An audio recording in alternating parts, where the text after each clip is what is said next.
Bismillahirrahmanirrahim. Alhamdulillah. Wassalatu wassalamu ala Rasulillah wa ala alihi wa sahbihi wa mawalah.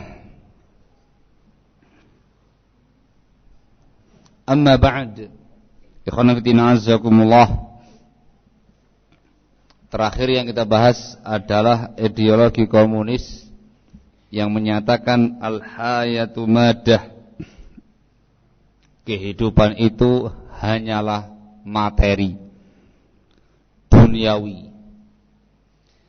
Dan dibahas tadi bahwasanya ideologi ini sudah ada sebelumnya dari kalangan Duhriyah. Sekte Duhriyah, sekte yang kafir, dengan kesepakatan para ulama dikarenakan mereka mengingkari hari kebangkitan, mengingkari yaumul hisab, mengingkari surga dan neraka, meyakini bahwasanya kehidupan itu hanya dunia saja, mati di dunia, hidup di dunia yang membinasakan dalam masa. Dan diterangkan tadi yang terakhir bahwasanya sekte Duhriyah ini memiliki prinsip tanasukhiyah, ideologi tanasukhiyah, reinkarnasi, menyatakan bahwasanya setiap 36.000 tahun sekali dunia akan kembali sebagaimana semula, berputar terus demikian tiada henti, tidak ada kiamat, tidak ada kebangkitan, tidak ada hisab, tidak ada surga, tidak ada neraka.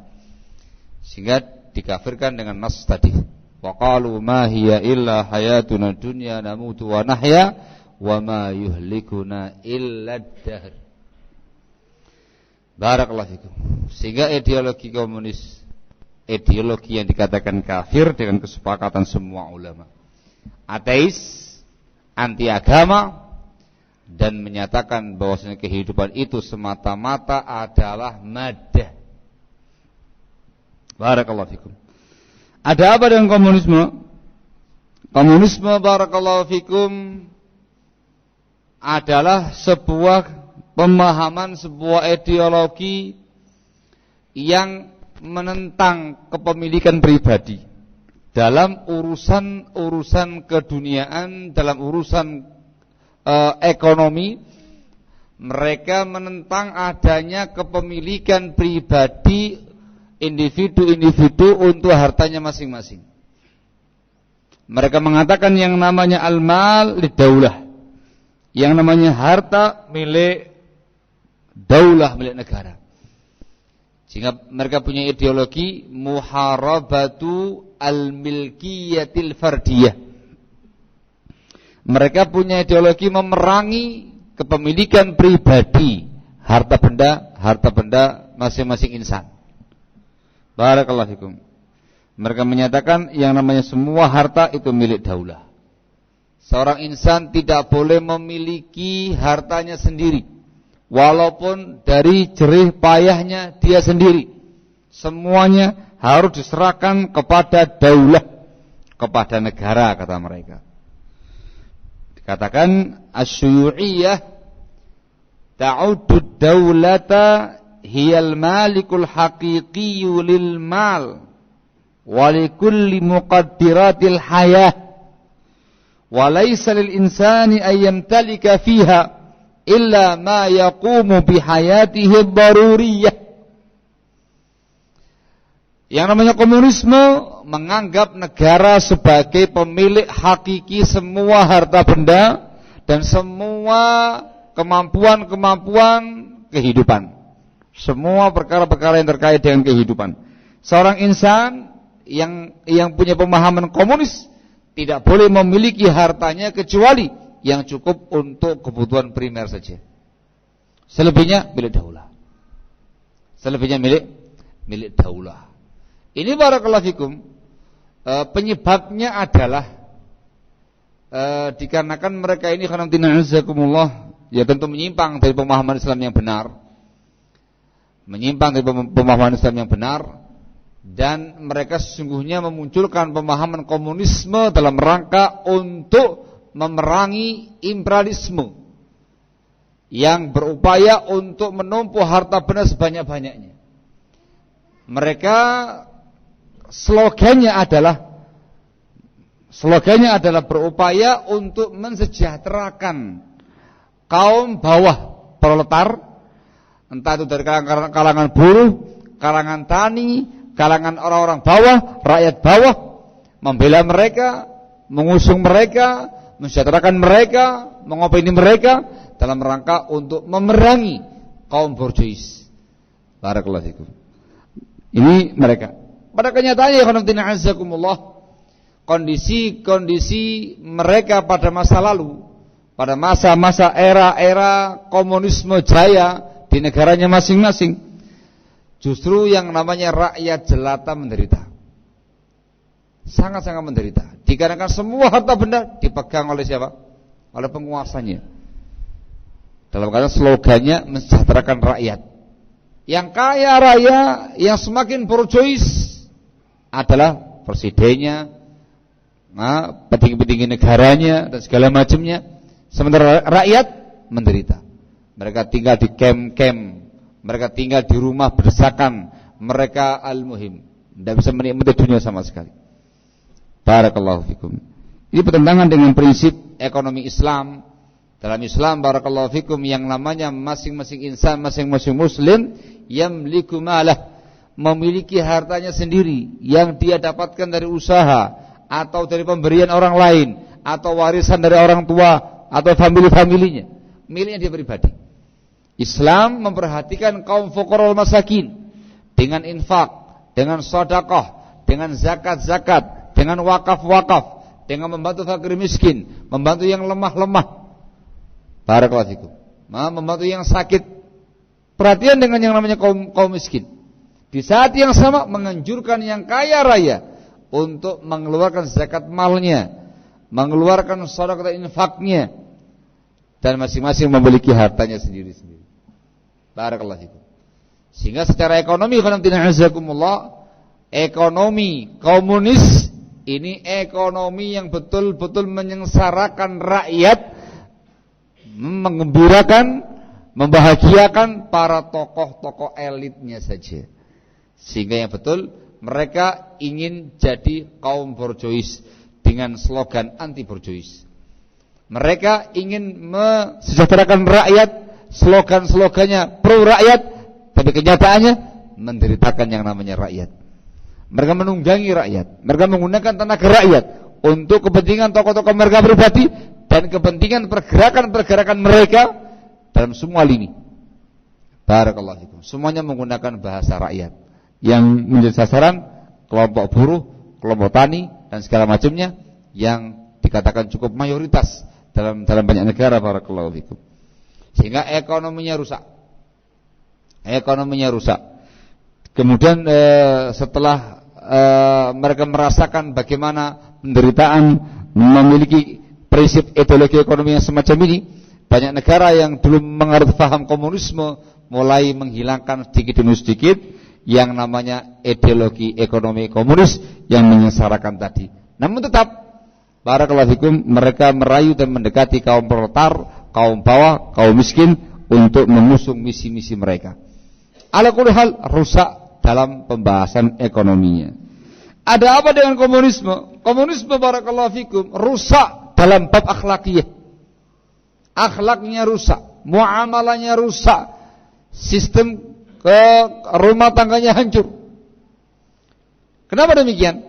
Dikarenakan di antara ideologi komunisme ialah mereka anti rumah tangga, anti keluarga, muharabat nizamil usrah, memerangi tatanan rumah tangga. Tidak ada rumah tangga. Mereka juga memiliki ideologi al-qawlu bisyuyu'iyatin nisa. Punya pandangan ideologi wanita itu milik bersama. Sehingga mereka menghalalkannya haram, mengharamkan yang halal. Pada mereka tersebar luas yang namanya seks bebas, perzinaan, kumpul kebo dan segala macamnya. Yang dari sana akhirnya terjadi pada mereka kehancuran moral. Yang namanya minuman keras khamr itu biasa. Yang namanya makan babi itu biasa. Yang namanya main perempuan itu biasa. Satu perempuan sekian laki-laki itu biasa. Semua perkara-perkara penyimpangan dalam bab ini ada pada mereka. Na'udzubillah min dzalik. Ini yang ada pada mereka dinukil dari temannya Karl Marx, Frederick Engels, edisi Arabnya ya kawan ya. Dia menyatakan, tentu menggunakan bahasa sana ya kawan, bahasa Jerman. Cuman diterjemahkan sudah dalam edisi Arab. Yang saya bawa ini sejarah komunis dalam edisi Arab. Nah, kalau disuruh membacakan edisi Jermannya saya nggak tahu ini. Nah, al-muhim edisi Arabnya dia mengatakan, katanya Engels ini ya kawan, innal usrata hiya wad'un min awda'i mujtama'in la nabja fihi wala jadwa minhu wala mahalla listibqa'i hadzal wad' wa ta'yidihi illa bil qadri alladhi yula'imu maslahat ad-daulah. Yang namanya keluarga ini, rumah tangga ini sebuah kondisi sosial masyarakat yang tidak bisa dimatangkan, tidak ada faedahnya sama sekali. Maka tidak ada tempat untuk membiarkan kondisi semacam ini.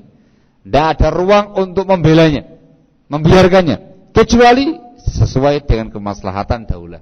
Ini penting ya kan? Kecuali kemaslahatan daulah. Jadi kalau tokoh-tokohnya ya punya keluarga, dia punya istri, punya anak, gitu ya kan? Tapi terlindungi dari pemahaman ini. Tokoh-tokoh mereka dia bisa menikmati semua perempuan, tapi masyarakatnya tidak bisa menyentuh istri-istri mereka. Sama kayak siapa ya Pak? Agak asik melenceng. Sama kayak siapa ya Pak? Sama kayak siapa ini? Hah? Sama kayak Rafidhah. Mullah-mullah mereka bebas mut'ah dengan semua perempuan. Ya Pak ya? Tapi yang namanya orang Syiah tidak bisa menyentuh putri mullah, tidak bisa menyentuh ukhtu mullah, tidak bisa menyentuh zaujatu mullah. Tahu mullah ya?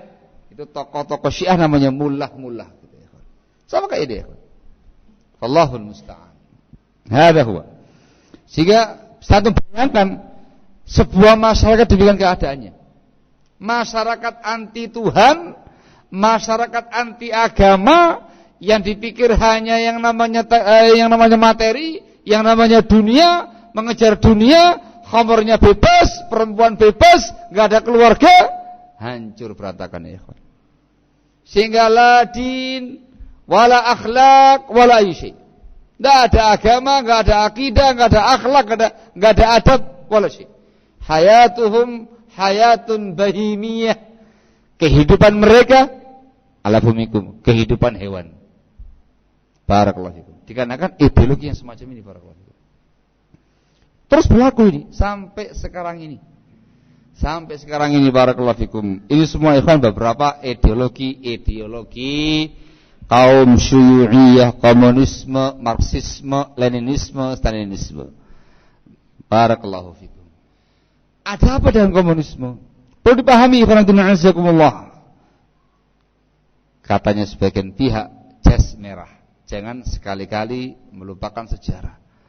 Dalam sejarah komunisme, pergerakan komunisme selalu disertai dengan kekerasan, selalu disertai dengan pertumpahan darah, selalu disertai dengan perebutan kekuasaan.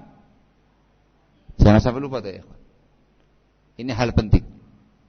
Dengan cara-cara semacam ini, dengan cara-cara pedang, dengan cara-cara senjata, dengan cara-cara keras. Jadi mengumpulkan kekuatan, menggalang kekuatan dalam rangka untuk kudeta militer, menguasai sebuah tempat, sebuah daerah, sebuah negara, dan dengan cara kekerasan, pertumpahan darah. Dari mulai awal revolusinya sampai sekarang ini, komunisme tidak lepas dari yang namanya kekerasan dan pertumpahan darah. Yang di Soviet, yang di mana-mana, di tempat-tempat mereka berada, para kalafikum menggunakannya satu ini. Dan ini jelas bertentangan dengan pandangan Islam, bertentangan dengan sisi kemanusiaan juga para kalafikum. Nah, jangan lupa juga para kalafikum, yang namanya komunisme disebarluaskan melalui banyak cara. Cara-cara yang mereka lakukan ya ikhwan mendekati kaum proletar, orang-orang bawahan, kaum buruh itu jelas sasaran utama ya ikhwan. Kaum tani itu yang berikutnya. Jangan lupa juga komunisme semenjak zaman dahulu kala sampai sekarang ini itu dimasukkan, disusupkan, disisipkan di tengah-tengah masyarakat melalui seni, melalui kesenian, baik kesenian daerah tradisional atau semisalnya, bahkan masuk kepada band-band, grup band yang ada itu ya, masuk ke sana ya. Barakallahu fikum. Jangan lupa itu. Sejarah dulu, sejarah di negara kita Indonesia juga demikian, menggunakan yang namanya rakyat bawah, kaum buruh, kaum tani masuk kepada seni dan segala macam, membuat grup-grup kesenian daerah, tapi dimasukkan di sana ya kawan paham-paham komunis. Di Indonesia yang masyhur seni apa ini? Lagu apa ya kawan? Lagu genjer-genjer. Iya. Genjer-genjer apa genjer-genjer? Al-muhim ya kawan. Itu ada setiap tempat dan daerah yang ada komunis di sana, barakallahu fikum. Barakallahu fikum, penduduknya akan mengatakan, iya, dulu di sini markasnya, basisnya, dan semua orang hafal lagu genjer-genjer ini. Itu lagu daerah, tapi menjadi apa namanya, sesuatu yang ikonnya orang-orang komunis. Dan mereka plesetkan genjer-genjer, ganyang jenderal, al-wahim hakata. Barakallahu fikum. Ini mereka. Jadi penyebarannya luar biasa. Sekarang ini penyebarannya lebih halus, lebih cantik. Masuk ke parlemen-parlemen. Hati-hati, masuk ke parlemen-parlemen. Jabatan-jabatan penting di parlemen, daerah, di wilayah, provinsi dan segala macam masuk. Tanpa sadari semuanya banyak berubah. Barakallahu fikum. Untuk di negara kita Indonesia Raya ini, Indonesia ini termasuk barakallahu fikum sebuah negara yang memiliki sejarah yang begitu erat, begitu lekat dengan yang namanya komunisme. Sampai di Indonesia berdiri yang namanya Partai Komunis Indonesia. Nah gitu ya. Barakallahu fikum. Dan juga sama dalam sejarah yang namanya PKI ini barakallahu fikum diwarnai dengan berbagai macam slogan-slogan tadi. Masuk ke kaum buruh, masuk ke kaum tani, masuk kepada kesenian dan segala macamnya, dan semuanya pasti menggunakan kekerasan, menggunakan pertumpahan darah, perebutan kekuasaan, dan yang menjadi alat mereka adalah kaum bawah. Barakallahu fikum. Kita mengalami sejarah dengan kaum PKI, perebutan kekuasaan yang dilakukan oleh kaum PKI, kekerasan pembantaian kaum PKI itu sampai 3 kali. Itu kan menunjukkan apa ya kan? Memiliki sejarah yang begitu kuat dengan yang namanya komunisme. Sejarah PKI tahun 26, sejarah Madiun PKI tahun 48, dan yang paling masyhur peristiwa 30 September 65. Itu luar biasa. Sehingga tatkala kita membahas yang namanya komunisme, jangan dianggap angin lalu. Itu kan sekte kafir, Ustaz. Iya, betul. Pendirinya kan orang-orang kafir, betul. Mantan Yahudi, sahih, jadi ateis, iya. Anti agama, betul. Anti Tuhan, betul. Terus gampang itu, jelas gamblang kafirnya kok. Iya, jelas gamblang kafirnya barakallahu fikum. Tapi jangan lupa, sejarah komunis itu erat dengan Indonesia Raya. Ketika ada revolusi yang di sana, di Soviet barakallahu fikum, itu dipakai pada masa tahun 26. Ketika komunisme merangsek ke wilayah-wilayah Cina dan sekitarnya, itu juga termasuk yang paling besar, negara paling besar yang kena paham komunisme, itu dipakai pada tahun 48. Barakallahu fikum. Sehingga ada sejarah hubungan histori antara Indonesia dengan mereka-mereka tadi. Barakallahu fikum. Sehingga jangan sampai melupakan sejarah. Jangan sampai barakallahu fikum lalai atau tidak waspada dengan gerakan-gerakan yang ada semacam ini. Barakallahu fikum. Di Indonesia barakallahu fikum, ingat masuknya lebih halus. Masuk ke parlemen jabatan penting di negara kita ini yang membuat mereka memiliki kemampuan dan memiliki pengaruh untuk menentukan kebijakan-kebijakan dalam negara ini. Dulu dalam pelajaran anak-anak sekolah buku-buku sejarah masih ada yang namanya pelajaran tentang PKI. Sekarang hapus. Sekarang hapus ya. Hapus itu. Dulu setiap tahun, setiap September tanggal 30-nya diputar film dokumentasi terkait G30S PKI. Sekian tahun udah enggak ada. Ya apa ya? Sudah enggak ada. Itu muslimin kadang enggak perhatian. Padahal itu adalah upaya-upaya mereka barakallahu fikum untuk menghilangkan jejak komunis. Barakallahu fikum. Itu banyak yang mereka lakukan ikhwan dalam masalah ini barakallahu fikum ala kulli hal. Ini semuanya harus diwaspadai. Ini semuanya harus diwaspadai.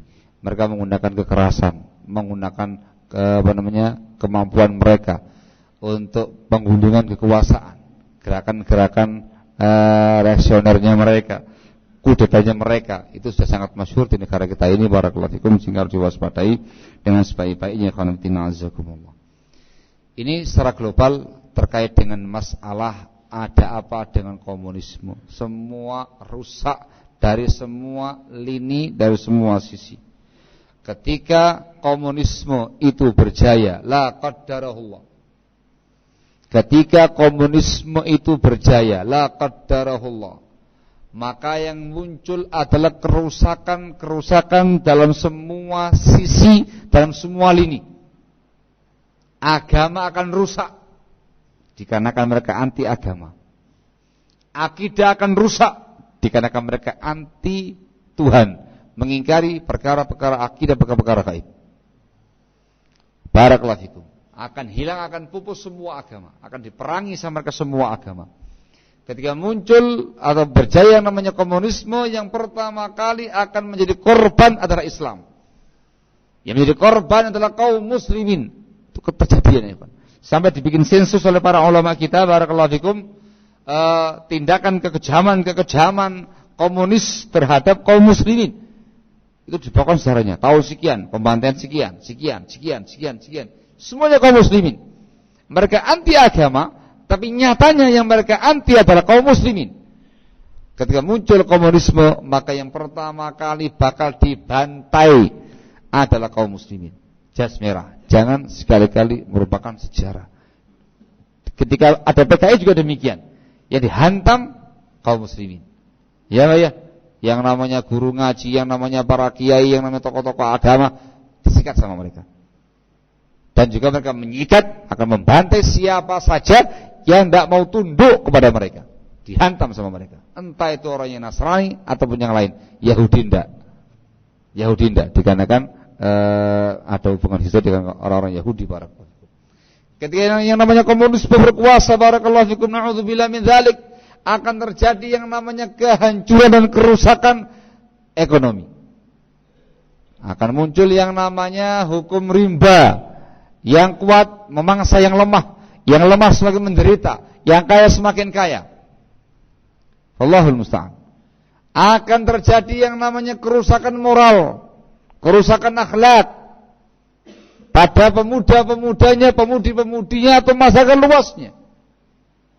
Akan diedarkan di sana barakallahu fikum yang namanya perkara-perkara yang haram, babi dan segala macamnya, minuman keras dan segala macamnya, seks bebas dan segala macamnya. Nauzubillah min dzalik. Hancur ya. Akan dibasmi, akan dibumi hanguskan yang namanya tempat-tempat ibadah. Khususnya apa ya kan? Masjid. Ini pun juga demikian, sudah ada sejarahnya dan disensus oleh para ulama. Masjid pada wilayah kekuasaan komunis dirubah menjadi kamp-kamp militer. Sebagian dirubah menjadi tempat-tempat hiburan, kafe-kafe, diskotik dan segala macamnya. Hancur ya ikhwan. Akan hancur. Dan sebuah negara ketika di dalamnya terdapat komunisme dan berjaya komunisme, dibiarkan komunisme, maka yang terjadi adalah pertumpahan darah di negara itu, kudeta militer di negara itu. Barakallahu fikum. Dan sekali-kali tahun 2006, tahun 48, tahun 65 itu upaya merebut kekuasaan ya, kawan.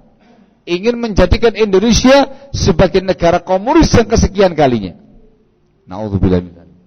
Alhamdulillah Allah Azza wa Jalla enggak menghendaki demikian, menyelamatkan kaum muslimin di antara dari mereka semuanya. Sehingga akan hancur semuanya, ikhwan. Plus apalagi komunisme adalah paham kafir, didirikan, dimunculkan oleh orang-orang kafir. Barakallahu fikum. Sehingga harus diwaspadai gerakan-gerakan komunisme ini, khonafidina azzakumullah. Alafumikum. Di Indonesia ini ya, kawan. Semenjak peristiwa 65. Kan sampai sekarang belum ada lagi nongolnya. Jangan sampai kejadian ya, kawan ya. Tahun 2006, tahun 26 ke 48 itu 22 tahun. 48 ke 65 berarti berapa ya, kawan? 17 tahun. Lebih singkat. 65 sekarang 2016. Berapa ya, kawan? 49 tahun. Iya. Bukan, 51 tahun. Hampir setengah abad belum ada lagi, dan semoga jangan sampai ada lagi. Barakallahu fikum. Ini harus diwaspadai baik-baik. Harus diwaspadai baik-baik bahwa mereka ini mengancam keutuhan bangsa dan negara. Mengancam bangsa dan negara. Sehingga harus diwaspadai betul semua gerakan-gerakan komunisme ini, dikarenakan sangat membahayakan semua lapisan masyarakat. Semenjak tahun 65 sampai sekarang ini, barakallahu fikum, apalagi semenjak diterapkan yang namanya OT, organisasi terlarang, dan betul tindas betul oleh penguasa saat itu, barakallahu fikum, mereka melebur. Ini yang sangat membahayakan. Mereka melebur. Sebagian mereka masih tetap dengan paham komunismenya, ateismenya, masuk dalam kerangka kepercayaan. Ini di banyak tempat. Sampai sekarang masih ada. Sebagian besar mereka, barakallahu fikum, melebur pada agama Nasraniyah. Pada agama Nasrani. Pindah agama dalam rangka untuk menyelamatkan diri, masuknya kepada Nasraniyah. Ini yang membahayakan. Sehingga ketika mereka muncul, yang membackingi mereka kaum Nasara. Ya, Pak ya. Ketika mereka dulu sempat menggeliat di Indonesia, menggeliat yang namanya isu komunisme, yang begitu nampak membela kaum Nasara, dewan gereja muncul. Barakallah, melebur. Luar biasa. Ini cukup bahaya. Satu sisi masih ada, sisi yang lain melebur pada kaum Nasara. Dan partainya sangat besar. Anda tahu, barakallahu fikum, partai tadi. Yang terakhir, yang juga sangat penting untuk dicamkan baik-baik, yang membuka pintu lebar-lebar masuknya komunisme, berkembangnya komunisme, ya, kemudian membuka keran seluas-luasnya, sebesar-besarnya adalah liberalisme. Camkan baik-baik. Liberalisme. Kaum liberal, mereka inilah yang mewadahi, yang memayungi semua perkara-perkara sesat, perkara-perkara kufur, perkara-perkara yang jahat, dengan slogan kebebasan dalam beragama, dalam berpikir. Liberalisme itu kan kebebasan, bebas dalam berpikir. Tidak ada al-haq yang mutlak, semuanya bias. Tidak ada agama yang paling benar, semuanya sama. Dari sini ya, mereka merangkul yang namanya komunisme, PKI. Mereka merangkul yang namanya Rafidhah, Syiah Rafidhah, tegas mengatakan saudara kami. Syiah Rafidhah saudara kami, musuh kami Wahabi. Itu terang-terangan. Mereka merangkul semua yang enggak beres-beres. Ketika muncul yang namanya fenomena LGBTQ, sekarang ada Q-nya ya, banyak. LGBT, siapa yang menyambut? Haula, orang-orang jil, jemaat Islam liberal. Ketika muncul yang namanya Syiah Rafidhah, mereka langsung merangkulnya. Jil lagi. Dan ketika muncul yang namanya fenomena komunisme menggeliat, yang membackinginya adalah kaum jil. Hati-hati. Dengan inilah mereka lebih mudah masuk pada Islam wal muslimin. Dari sini ya kan, ada akses menuju kepada Islam wal muslimin. Sehingga tidak hanya orang-orang non-muslim, orang-orang Nasrani atau ateis yang terkena pemahaman komunisme, juga banyak dari kalangan muslimin, terutama awamun nas, terutama orang-orang rakyat bawah yang termakan oleh pemahaman komunis tadi. Aksesnya melalui seni, melalui tani, melalui buruh, dan melalui liberalisme.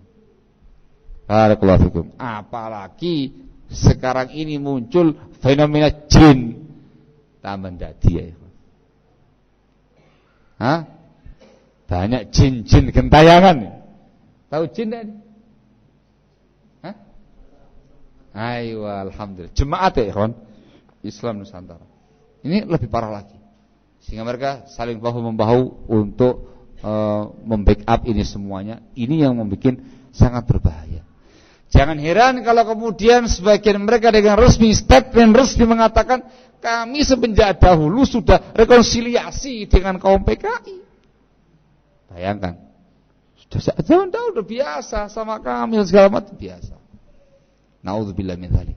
Bisa bayangkan betapa mengerikannya laqad darahullah ketika bersatu berkoalisi yang namanya orang-orang kufar dengan berbagai macam jenisnya, kemudian jil, kemudian jin, kemudian syiar Rafidhah, kemudian komunis. La haula wala quwata illa billah. Laqad darahullah. Semoga terjadikan. Tapi harus diwaspadai pergerakan yang ada ini. Semuanya semakin menyatu, merapatkan barisan untuk ini semuanya. Jas merah. Jangan sekali-kali merupakan sejarah. Diwaspadai semua gerakan-gerakan komunisme. Terkait dengan langkah kita ya khonamtina azakumullah, harus berta'awun, tasyawur, kerjasama, bersinergi dengan pemerintah. Jangan main hakim sendiri. Ketika muncul fenomena gejolak, geliat, komunisme, meresahkan, lapor pemerintah. Kita hanya memberikan penyuluhan-penyuluhan, memberikan ujangan-ujangan, pemahaman kepada masyarakat tentang yang namanya bahaya komunisme. Kemudian kita hanya bisa melaporkan kepada pihak pemerintah, bersinergi dengan pemerintah untuk mengatasi ini semuanya. Secara umum barakallahu fikum, pemerintah kita alhamdulillah jeli dalam bab ini, terutama dari kalangan TNI, terutama yang AD. TNI AD itu luar biasa, musuh bebuyutannya komunis. Pengalaman dari kita tebar majalah yang kemarin itu, respon yang paling mantap, yang paling menyenangkan itu dari kalangan jajaran TNI. Barakallahu fikum. Wah, kencang-kencang ya, Pak. Iya, dukung. Wah. Barakallahu. Semoga tidak ada apa-apa dan semoga Allah Azza wa Jalla menyelamatkan bangsa dan negara kita dari semua perkara-perkara yang tidak diinginkan tadi, dan semoga kaum muslimin memiliki kewaspadaan yang penuh atas gejala-gejala dari munculnya komunisme atau yang semisalnya, dan semoga Allah Azza wa Jalla memberikan taufik hidayah kepada kaum muslimin supaya mereka bisa kembali pada agama yang benar, sebab untuk bisa meredam paham komunisme adalah al-ilmu syar'i, ilmu syar'i barakallahu fikum yang benar, yang kuat, kemudian bersinergi dengan pemerintah dalam menghadapinya. Barakallahu fikum. Wallahu taala a'lamu bissawab.